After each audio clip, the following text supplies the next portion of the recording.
જે નવાબી રજવાડી ઠાઠની જેમ આ નકલી કુલપતિ અને આ ભાજપની ભ્રષ્ટ સરકાર, હું પૂછવા માંગુ છું શિક્ષણ મંત્રી ઋષિકેશ પટેલને, કેમ છાવરે છે?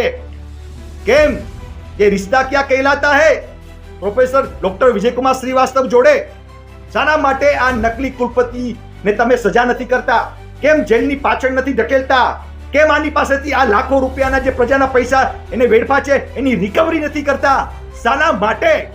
એટલે તમે સમજી શકો છો કે આ ભાજપની ભ્રષ્ટ સરકાર એટલી જ પાપની ભાગીદાર છે જેટલો આ નકલી કુલપતિ વિજયકુમાર શ્રીવાસ્તવ છે. કે જે નકલી કુલપતિ ડોક્ટર વિજયકુમાર શ્રીવાસ્તવ જેને લખલૂટ ખર્ચાઓ કર્યા એનો ભાંડા ફોડવા માટેનું આ એક પ્રેસ વાર્તાનું આયોજન કર્યું છે. અને આપના લોકોના માધ્યમથી આપ લોગ નિમિત્ત બનીને આ વડોદરાની પ્રજા સુધી આ જે કૌભાંડો છે, આ ભાંડાફોડ છે એ પહોંચશે, એના માટે અમે આજે પ્રેસ વાર્તાનું આયોજન કરેલું છે. અમારા પ્રમુખશ્રી અને અમારા મંત્રીશ્રી એ પણ આ પ્રેસ વાર્તાની અંદર એમના મંતવ્ય રજૂ કરશે. તારીખ 23 જાન્યુઆરી 2025ના રોજ વિજયકુમાર શ્રીવાસ્તવ જે નકલી કુલપતિ શ્રી તરીકે આ ભાજપની ભ્રષ્ટ સરકાર દ્વારા જે નિમણૂક કરવામાં આવી હતી તેના વિરુદ્ધમાં મેં એક આરટીઆઈ કરેલી. 30 દિવસમાં આરટીઆઈ નો જવાબ આપવો જોઈએ કાયદાની જોગવાઈ પ્રમાણે, પણ 30 દિવસમાં જવાબ ન મળતા મેં કાયદાકીય અપીલ કરેલી. અપીલ બાદ મને યુનિવર્સિટી દ્વારા 6 માર્ચના રોજ એ આરટીઆઈ નો જવાબ દેવામાં આવ્યો.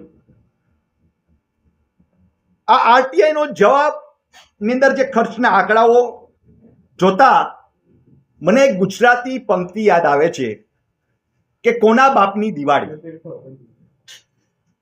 કોના બાપની દિવાળી.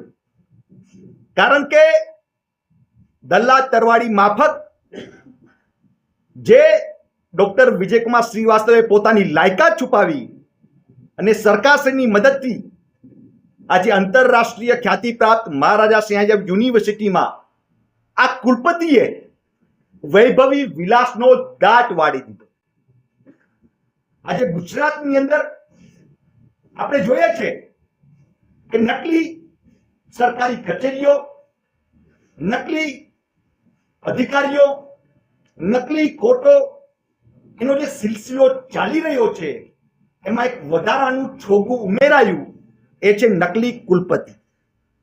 આજે આખા ગુજરાતની અંદર નકલી કુલપતિઓનો રાફડો ફાટી ચૂક્યો છે. એમાંના એક નકલી કુલપતિ અમારા જે વિજયકુમાર શ્રીવાસ્તવના જો ખર્ચાઓ તમને હવે એની પર નજર રાખું તો મને આરટીઆઈ માધ્યમથી જે મને મળ્યા છે ખર્ચાઓ, કે જેના વિદેશ પ્રવાસની અંદર એને ટોટલ 6 દેશોમાં 3 વર્ષની અંદર 6 થી 7 દેશોની અંદર એને ભ્રમણ યાત્રા કરી, જેમાં Japan, UK, Spain, America, France, Nepal, Italy જેવા દેશોમાં આ નકલી કુલપતિએ ભ્રમણ યાત્રા કરી અને એની પાછળ 21 લાખ રૂપિયાનો આ યુનિવર્સિટીને ચૂનો લગાવવામાં આવ્યો. કેટલા? 21 લાખ રૂપિયાનો ચૂનો. જેમ આપણા ભારતીય જનતા પાર્ટીના જે ઘણા બધા અધિકારીઓ જે રાજાની જેમ ભ્રમણ યાત્રાઓ કરે છે, એટલે આપણે કહીએ છીએ યથા રાજા તથા પ્રજા. વળી ફળિયાના પાટુની માફિક કુલપતિ જે પોતાની અસલી બાયોડેટાને છુપાવવા માટે જે વકીલ બાબુઓની નિમણૂકો કરી, એ વકીલ બાબુઓની પાછળ કોર્ટની અંદર 3,33,000 રૂપિયા આ યુનિવર્સિટી દ્વારા એ ચૂકવવામાં આવ્યા. 3,33,850 રૂપિયા. એની સાથે સાથે જે કાયદાકીય સલાહો લીધી, એ કાયદાકીય સલાહો એની પાછળ લાખો રૂપિયા, એટલે 12 લાખ, એટલે ટોટલ તમે જોવો તો 16 લાખ રૂપિયાનો ખર્ચો માત્ર કાયદાકીય સલાહ પાછળ કરે છે.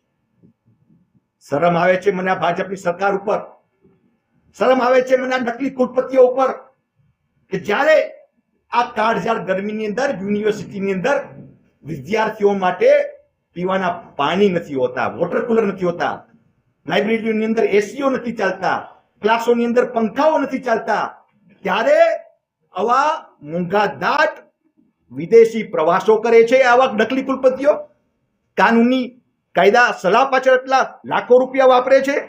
ખરેખર આ બધા જે પ્રજાના પૈસા, વિદ્યાર્થીઓના પૈસા છે, ખરેખર વિદ્યાર્થીઓના કલ્યાણ માટે વાપરવા જોઈએ. હવે હું વાત કરીશ કે આ નકલી કુલપતિને પગાર મળવા પાત્ર એનાથી વિશેષ પણ એને એમના વાહન ખર્ચ માટે 9 લાખ રૂપિયા 18,000 એમની પાછળ ચૂકવવામાં આવ્યા. વાહન ખર્ચમાં તમે જોઈ શકો છો, મેન્ટેનન્સ ઓફ વ્હીકલ 9,18,000 રૂપિયા. એની સાથે સાથે મેડિકલ ખર્ચ 1,60,000 રૂપિયા. એના પછી રાજાનો ઠાઠ ભોગવતા નકલી કુલપતિના બંગલે સેવા કરવા માટે જે કર્મચારીઓ છે એ કર્મચારીઓને કેટલો પગાર ચૂકવ્યો? તો કે 17,24,000 રૂપિયા ચૂકવવામાં આવ્યા.